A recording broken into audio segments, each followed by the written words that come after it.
இடம் வாங்கணும் அப்படின்னு சொல்லணும். அப்பா வேணும்.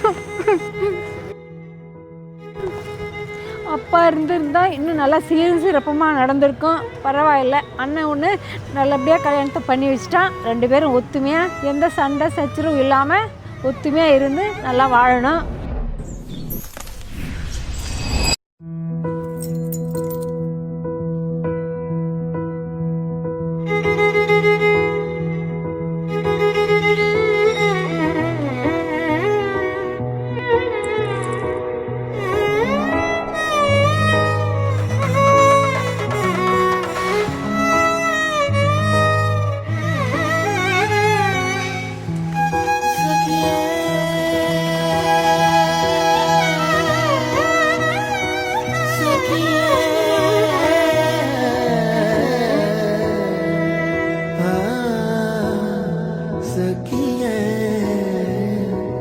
सखिए